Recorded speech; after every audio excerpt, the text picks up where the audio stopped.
Hello friends, welcome to A1 IS. My name is Pranav Singh and today we will start our ongoing current affairs series for PPSC mains. कल आपको पता होगा PPSC ने important calendar announce किया mains को लेकर। जो mains का शेड्यूल है वो अनाउंस्ड हुआ है। अच्छी बात यह है कि हर पेपर में एक तरीके से गैप दिया गया एक दिन का। निबंध में देखिएगा 25 को निबंध है, उसके बाद 26 और 28 में GS1 और GS2 में गैप है। तो ये आपको अच्छा प्रिपरेशन देने के लिए, एक रिवाइज करने के लिए रात में आप फ्री माइंड से GS1 पे भी ध्यान देंगे, GS2 पे ध्यान देंगे। तो ये अच्छा एक शेड्यूल बना हुआ है फ्रॉम द बीपीएससी मेंस। अब हमारे पास लगभग, अगर आज से हम देखें तो लगभग 60 दिन हमारे पास बचे हुए हैं। मोर देन 60 डेज है, लेकिन हम एक एवरेज 60 लेकर चलते। इस बीच में होली भी है, फेस्टिवल्स है, वो भी एक मन करता है सेलिब्रेट करने के लिए।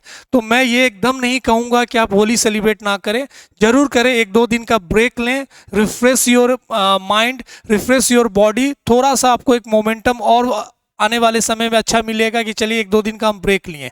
अगर आप पटना से बाहर घर जाना है आपको तो आप जा सकते हैं 1-2 दिन का। मेरे सजेशन से आप जरूर ब्रेक लें 1-2 दिन का, प्लीज़ ट्राई, और अच्छे से होली सेलिब्रेट करें। लेकिन अच्छे से सेलिब्रेट करने का मतलब ये नहीं है कि आप 5 दिन का ब्रेक ले लिए, कहीं मूवमेंट कर लिए, ये नहीं है। क्योंकि ये बहुत एक्सक्लूसिव टाइम है हमारे पास। कैसे हम बीपीएससी मेंस को लेकर डिसाइड करेंगे, तो बेसिक चीज़ है। मैं सोचा आपके साथ एक डिस्कशन करूं रिगार्डिंग द एग्जाम कैलेंडर। तो इसमें ज़्यादा नहीं है, कैलेंडर है, आपको ही पता है, all dates well announced by BPSC.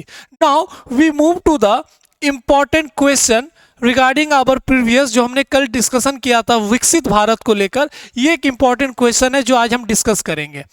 Bihar has immense potential in agriculture and rural industries. How can these sectors be modernized to align with विकसित भारत इकोनॉमिक गोल्स? तो हमने कल विकसित भारत के बारे में सारा चीज पढ़ा। What is the road map, future prospects को लेकर, सेंट्रल गवर्नमेंट के policies, role of Bihar, everything we have discuss. तो ऐसे करके क्वेश्चन जरूर आ सकते हैं इन इकोनॉमिक, जो एक तरीके से को रिलेट किया रहेगा। तो हमने एग्रीकल्चर को लेकर भी बात किया था कि बिहार में एग्रीकल्चर रोड मैप हो या 7 निश्चय प्रोग्राम हो, जल जीवन हरियाली मिशन हो, ये सब हेल्प करेगा टू विकसित बिहार के साथ साथ विकसित भारत को लेकर। जब हम इंडस्ट्रीज की बात करते हैं, मॉडर्नाइज की बात करते हैं, तो इंडस्ट्रीज को लेकर भी बहुत सारे इंपॉर्टेंट पॉलिसीज आए हैं, इंसेंटिव पॉलिसीज आए हैं from the Bihar government, startup policies हैं। ये सब हेल्प करेगा इंडस्ट्रीज को लेकर। तो मॉडर्नाइज की बात है तो उसके लिए भी बहुत सारी इनोवेशंस हैं, ई गवर्नेंस आया। तो ऐसे करके ही क्वेश्चन आएंगे मेन्स में। We have discuss all points regarding Viksit Bharat. आपने बिहार स्पेसिफिक पढ़ा ही होगा जब प्रीलिम्स में होंगे या जब मेंस के स्टैटिक पार्ट पढ़ रहे हैं। तो please write this type of question, very important for our upcoming BPSC mains. Now we move to next topic in this economic series, जो हम मॉड्यूल पढ़ रहे हैं फॉर द बीपीएससी मेंस। आज जो हम टॉपिक पढ़ेंगे is very important, again very in news में रहता हमेशा, energy transition and security in India. अब ये ट्रांजिशन और सिक्योरिटी की बात की गई है, बहुत इंपॉर्टेंट हो जाता है। Again I am saying, economic survey में आपने देखा होगा या बजट में भी देखा होगा, ट्रांजिशन को लेकर और एनर्जी सिक्योरिटी को लेकर बहुत सारा चीज डिस्कशंस हुए हैं। तो energy transition, security, now we are moving to the Viksit Bharat. जो हम अमृत काल में रह रहे हैं, वहाँ पे ट्रांजिशन और सिक्योरिटी पे कैसे कैसे इंपॉर्टेंट रोड मैप तैयार किए गए हैं, what are the challenges, factors, ये सब हमें डिस्कशंस करना है। रोल ऑफ बिहार स्पेसिफिक हमें वो भी पढ़ना है। तो when we talk about the energy security, तो ये एक तरीके से बहुत इंपॉर्टेंट पार्ट हो जाता है for any country. India is one of the emerging economy है, one of the fast growing economy है, जहाँ पे एनर्जी सिक्योरिटी बहुत इंपॉर्टेंट रोल प्ले करता है। एनर्जी इंडिपेंडेंस की अगर हम बात करते हैं, बहुत क्रिटिकल रोल प्ले करता है। इसलिए आप देखे होंगे इंटरनेशनल रिलेशंस हो या जियो पॉलिटिक्स में इंडिया क्यों इतना सिग्निफिकेंट रोल प्ले करना चाहता है, क्योंकि हमारा डिपेंडेंसी बना हुआ है फॉर द गल्फ कंट्रीज। हमारे गल्फ कंट्रीज की तरफ हमारा एक डिपेंडेंसी बना हुआ फॉर द एनर्जी।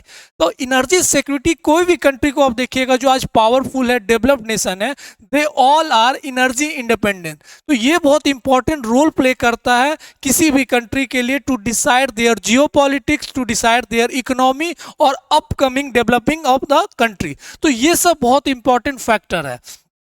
हमने आईआर में भी बहुत सारा चीज डिस्कशन किया था, एनर्जी सिक्योरिटी को लेकर, गल्फ कंट्रीज को लेकर, रसिया को लेकर, चाइना को लेकर, यूएसए को लेकर। तो अब किसी का एग्जांपल देखिएगा, energy security play in this modern world, जो एक थर्ड वर्ल्ड ऑर्डर हो या मॉडर्न ऑर्डर हो, उसमें एनर्जी सिक्योरिटी सबसे ज्यादा इंपॉर्टेंट रोल प्ले करता है। तो when we talk about energy security, it refers to the ability to maintain a reliable, sustainable, affordable energy system that can meet the needs of individual, industries and government. तो energy security ऐसा चीज है जो एक तरीके से reliable की बात कर रहा है, सस्टेनेबल की बात कर रहा है, अफोर्डेबल एनर्जी की बात कर रहा है, इंडिविजुअल, गवर्नमेंट के लिए, इंडस्ट्रीज के लिए। तो it is very important when we show this flow chart. Availability की बात की जा रही है, अफोर्डेबिलिटी की बात की जा रही है और एक्सेसिबिलिटी की बात करते हैं। जब हम अफोर्डेबिलिटी की बात करते हैं तो इट मीन्स दैट कि हम कम दामों पे एक तरीके से affordable they for the every section of the society, हर के पास ये रिच हो, अच्छे मतलब कॉस्ट इफेक्टिव हो। तो cost effective is one of the important features in this energy security.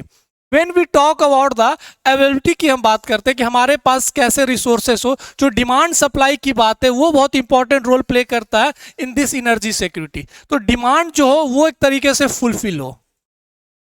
And when accessibility की हम बात करते हैं, एवरी रिमोट एरिया तक रीच पहुंचना चाहिए। तो इसको लेकर इंडियन गवर्नमेंट बहुत सारे काम कर रही है, विकसित भारत पे जाकर फोकस कर रही है।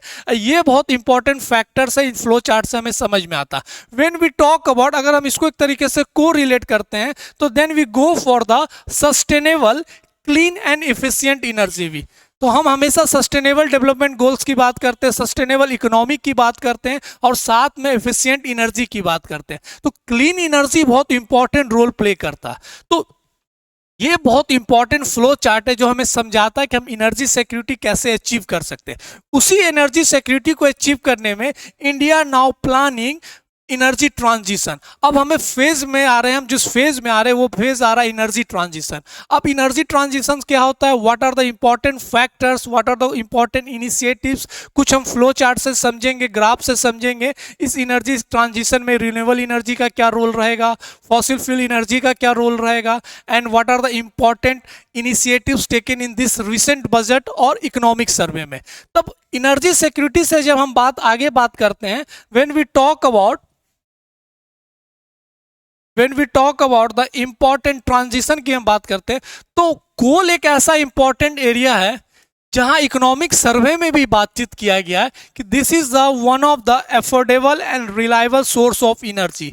इन दिस इकोनॉमिक सर्वे 2024-25 में कोल को लेकर बहुत चर्चा हुआ कि हाउ वी मैनेज, हम आने वाले समय में एनर्जी ट्रांजिशन की बात करते हैं। But in the present status the coal is one of the reliable and affordable source of energy, and maximum जो हमारा सोर्स ऑफ एनर्जी है वो कोल से आता है अराउंड 50%। तो ये बहुत इंपॉर्टेंट डिस्कशन यहां शुरू होता। अब इसको काउंटर करने के लिए now we move to the energy transition. Energy transition क्या होता है, basically when we talk about the transformation of fossil fuel energy to renewable energy। तो इसी ट्रांसफॉर्मेशन को हम एनर्जी ट्रांजिशन कहते हैं। तो जब हम सिक्योरिटी की बात कर रहे हैं तो इसमें energy transition play critical role. तो this all are the important point when we talk about the energy transition. You know that India is one of the largest install in the renewable energy capacities, और साथ में Bharat third largest greenhouse emitter भी है।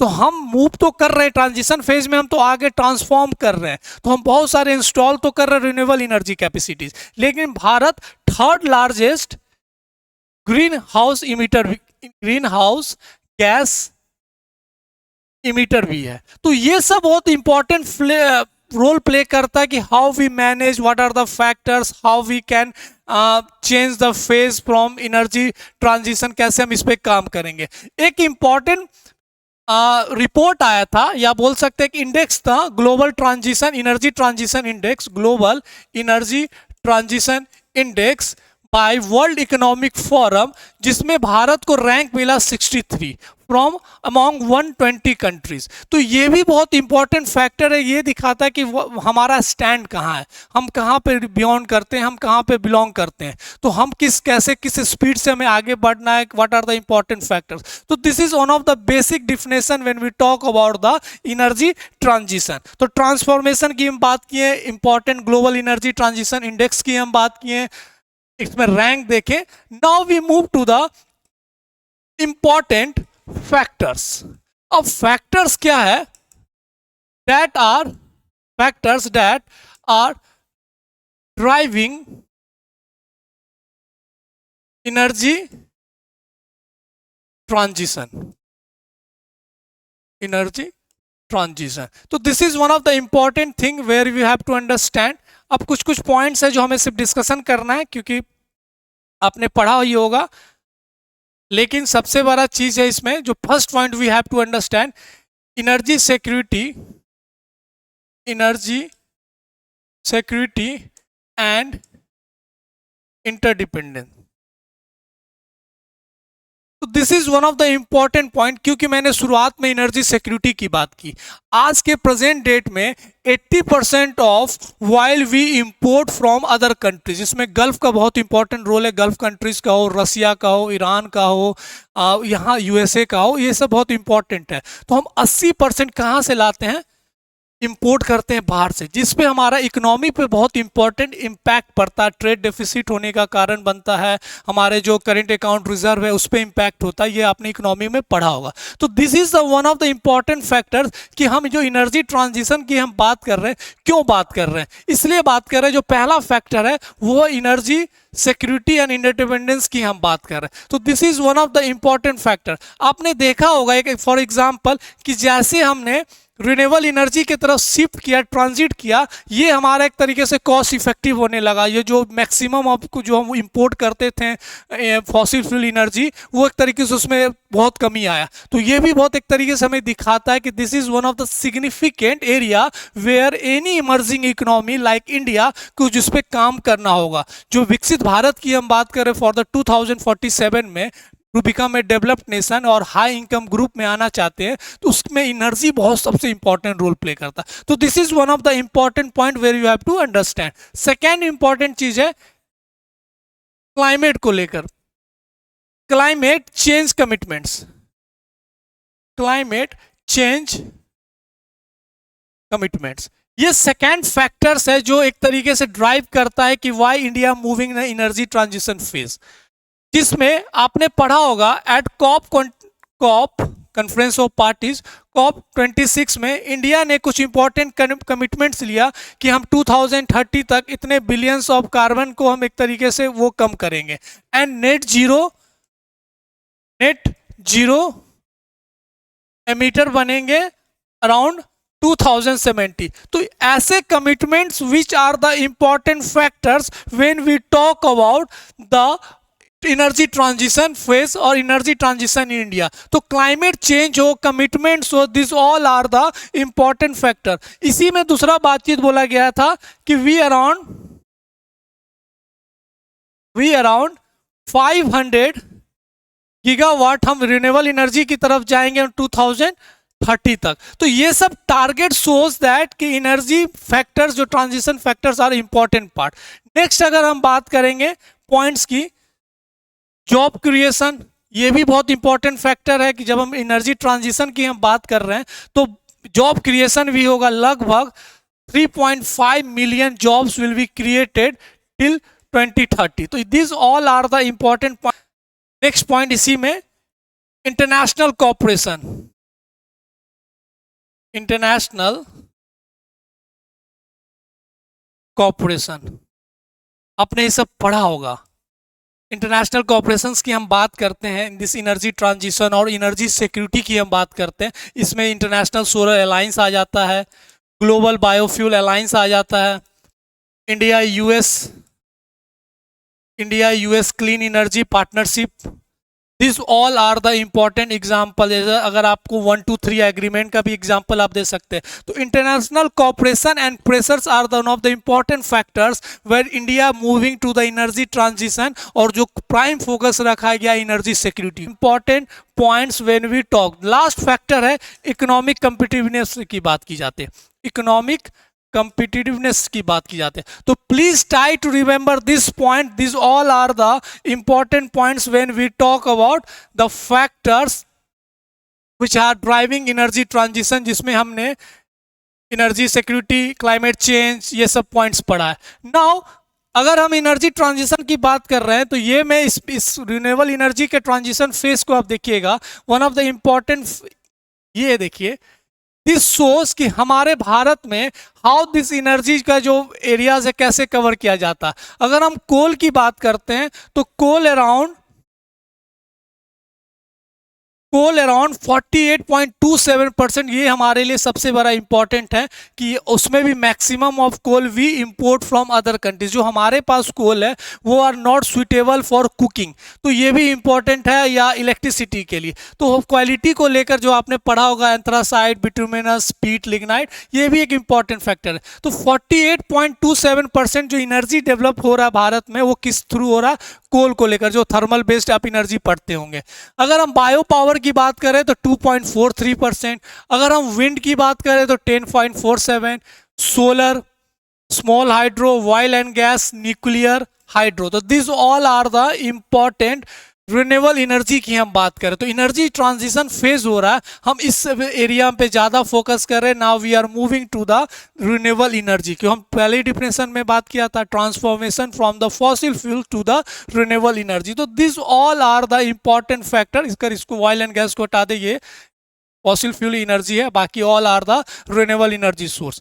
Next अगर हम दूसरा देखें, when we talk about the इस फ्लो चार्ट से या ग्राफ से हमें ये समझ में आ जाएगा, मैप से, कि रिन्यूएबल एनर्जी का जो मिक्स है वो कैसा है, जिसमें सबसे ज्यादा डोमिनेंस किसका है, सोलर का, फिर biomass, waste to energy, small hydro, wind. तो विंड, सोलर, विंड, ये बहुत इंपॉर्टेंट क्रिटिकल प्लेयर है when we talk about the renewable energy mix. और इसी सब को ध्यान में रखते हुए always try to energy transition की बात की जाती है, एनर्जी सिक्योरिटी की बात की जाती है। आपने पढ़ा भी होगा इंटरनेशनल रिलेशंस में, इन 2008 India signed one nuclear deal act, nuclear deal with USA, जिसे 1 2 3 एग्रीमेंट हुआ, क्योंकि इंडिया को समझ में आ गया कि जब हम डेवलपिंग फेज में and we want become the developed nation, हमें अपनी एनर्जी सिक्योरिटी को इंडिपेंडेंस करना होगा। This play important critical role. तो वो एक्ट बहुत इंपॉर्टेंट होता है, उसमें कुछ बहुत दिक्कतें हैं जो हमें ज़रूरत नहीं है डिस्कशंस को, जिसमें civil nuclear damage liability act की बात की गई है, क्योंकि एक इंपॉर्टेंट चर्नोबियल हो या भोपाल गैस ट्रेजेडी हो, उसको ध्यान में रखते हुए यूएसए को लेकर एक बहुत सारा चीज़ है। तो वो बहुत अलग टॉपिक है, वो हमें नहीं पता। लेकिन दिस एग्रीमेंट जो हुआ था in 2008 sign between the India and US, वो शो करता है कि how we are becoming the energy security पे हम कितना फोकस कर रहे हैं, और how India became a self independent regarding the energy. Energy one of the core pillar for any country to become in the global power. तो ये सब फैक्टर बहुत मायने रखता है। Now we move to the important challenges. जब हम challenges की बात करते हैं in the energy transition, challenges in energy transition, उसमें जो सबसे इंपॉर्टेंट फैक्टर है लैंड एक्विजिशन को लेकर, जो जमीन अधिग्रहण की बात की जाती है उसको लेकर बड़ा दिक्कत आता है, क्योंकि हमें वहां पे सोलर प्लांट लगाना है, हमें वहां पे विंड पावर वो टर्बाइंस लगाने हैं, स्मॉल हाइड्रो पावर प्लांट बनाने। तो इसके कारण इंडिया में ये सबसे बड़ा चैलेंज बना कि we are talking energy transition asset. हमने एक एसेट बनाया in the form of the thermal power plant, जहां coal based thermal power plant play critical role. अब उसमें इतना इन्वेस्टमेंट कर दिए, ये हमारे लिए चैलेंज है कि we are moving to the renewable energy. लेकिन हमने इतने इंपॉर्टेंट थर्मल पावर प्लांट्स बनाए, हर स्टेट्स में, हर डिस्ट्रिक्ट्स में लगभग पावर प्लांट है, उसमें हमने बहुत सारा इन्वेस्टमेंट किया है। तो वो हमारे लिए स्ट्रेस्ड एसेट्स बनते जाएगा, और वो हमारे लिए बड़ा इंपॉर्टेंट चैलेंजेस है कि कैसे हम इसको ओवरकम करें। Next, geopolitical. Geopolitical is also one of the challenges when we talk about the energy security और एनर्जी ट्रांजिशन, क्योंकि मैक्सिमम ऑफ जो हम रेयर अर्थ मिनरल्स की बात कर रहे हैं, टरबाइंस की बात कर रहे हैं, या सोलर पावर ग्रिड सेटअप करने के लिए जो भी इंस्ट्रूमेंट्स टेक्नोलॉजी यूज करते हैं हम वो इंपोर्ट करते हैं। तो इसको लेकर भी बहुत इंपॉर्टेंट फैक्टर है कि जिस कंट्री से यूएस हो, चाइना हो, play critical role to become India energy dependent और इंडिपेंडेंट। तो ये ट्रांजिशन में जियो पॉलिटिक्स हो, अर्बन प्लानिंग भी बहुत इंपॉर्टेंट रोल प्ले करता है as a one of the important challenges when we talk about. Last, renewable integration. अब हमें जो इंटीग्रेशन करना है, what we have shown in the previous map, जो हम मिक्सिंग की बात कर रहे हैं, रिन्यूएबल एनर्जी मिक्सिंग की, उसमें रिन्यूएबल एनर्जी इंटीग्रेशन की कैसे हम काम करेंगे। तो this all are the important challenges when we talk about the energy transition. अब ये बहुत इंपॉर्टेंट टॉपिक है जो एक तरीके से थोड़ा सा ज्योग्राफी और इकोनॉमी का को रिलेट करके, जो हमारे इकोनॉमिक में जो टॉपिक्स आते हैं या मेंस में जो क्वेश्चंस आता है, अब देखिएगा ऐसे थोड़े मिक्स रहते हैं एनर्जी को लेकर, उसमें इकोनॉमी पॉइंट्स रहेंगे, तो ऐसे करके भी क्वेश्चंस आप जरूर सॉल्व करें। And we will cover all important topics regarding energy हो, इंडस्ट्री फैक्टर्स हो, इंक्लूसिव ग्रोथ हो, तो हम सारे टॉपिक्स कवर करेंगे जो करेंट डेवलपमेंट में। Again I am saying why we are discussing this topic, कि इसमें बजट को लेकर बहुत कुछ बात हुआ, अभी हम समझेंगे क्या क्या इंपॉर्टेंट बजट में इस पे चर्चा हुआ था। Now we move to the important government initiatives this for the energy transition. जब हम गवर्नमेंट इनिशिएटिव्स की बात करते हैं तो आपको इसमें जो इंपॉर्टेंट योजना स्कीम्स हैं वो सारे लिखने, जैसे आपने पढ़ा होगा सौभाग्य स्कीम्स हो, पीएम कुसुम हो, गोवर्धन या गोबर स्कीम वाला हो, गोबर, उसके बाद नेशनल पॉलिसी ऑन बायोफ्यूल्स हो, ये सब आपने पढ़ा होगा। बस मैं आपको एक तरीके से रिकॉल कर रहा हूँ कि how to approach when dealing this type of topics. National biofuel policy हो, moving to the e vehicles को लेकर जो इंपॉर्टेंट है, तो this all are the important government initiatives. अगर बिहार स्पेसिफिक की बात करें तो आपको भी पता है Bihar is one of the first state जहां पे बायोफ्यूल पॉलिसी लाया गया था, बायोफ्यूल पॉलिसी लाया गया था, इथानॉल पॉलिसी लाया गया हुआ है, इंपॉर्टेंट स्टार्टअप्स है। उसके बाद इथानॉल पॉलिसी है बिहार स्पेसिफिक की। अगर हम बात करें बिहार स्पेसिफिक की बात करें कि बिहार में कैसे इंपॉर्टेंट रोल प्ले किया जा रहा है इन एनर्जी ट्रांजिशन को लेकर, इंपॉर्टेंट विंड एनर्जी को लेकर काम किया जा रहा है, कुछ इंपॉर्टेंट इंसेंटिव्स लाए जाए फ्रॉम द बिहार गवर्नमेंट। तो आपको हर बिहार स्पेसिफिक भी कुछ एग्जाम्पल्स लिखने, कुछ पॉइंट्स लिखने, तो क्योंकि ये बीपीएससी का एग्जाम है, स्टेट सर्विसेज का एग्जाम है, तो बिहार पर्सपेक्टिव से भी आपको सोचना है, समझना है कि कैसे इसमें इनिशिएटिव्स में बिहार का रोल है। तो हर जैसे इंटरनेशनल रिलेशंस में कोई ज़रूरत नहीं है, लेकिन ज्योग्राफी का क्वेश्चन हो, इकोनॉमिक का हो, तो बिहार स्पेसिफिक हर क्वेश्चन में आपको कुछ पॉइंट्स लिखने। अगर आर्टिफिशियल इंटेलिजेंस की बात हो, ई गवर्नेंस की बात हो, या एनर्जी को लेकर, इंडस्ट्री को लेकर, तो this all are the important point when we talk about the government initiatives and particular the Bihar specific. तो आपको ये सारे पॉइंट्स आपको पता है। Now we move to the in this budget, union budget 2025-26 में क्या क्या इंपॉर्टेंट चर्चा हुआ रिगार्डिंग द एनर्जी ट्रांजिशन, जिसमें सबसे इंपॉर्टेंट बात हुआ न्यूक्लियर मिशन की बात की गई है। न्यूक्लियर मिशन की बात की गई है और एक टारगेट सेट किया गया है फॉर द 2047 100 गीगावाट की बात की गई है। उसके बाद this time around 32% budget allocation increase हुआ है compare to the previous one, जहां पे नेशनल रिन्यूएबल एनर्जी मिशन के लिए ज्यादा पैसा एलोकेट किया है। जो पैसा एलोकेट हुआ है वो 256 बिलियन के आसपास हुआ है, पैसा एलोकेट हुआ है रुपी। तो this is all are the important point. दूसरा इंपॉर्टेंट चीज है, बहुत सारे जगह पे कस्टम ड्यूटी रिमूव किए गए। Custom duty remove for certain metals, cobalt को लेकर हो, जिंक को लेकर हो, जो रेयर मिनरल्स मेटल्स हैं उसको लेकर, क्योंकि हम एक तरीके से वो इंपोर्ट करते हैं, रिमूव किया गया। And this comes under the national critical mission for mineral mission, critical mineral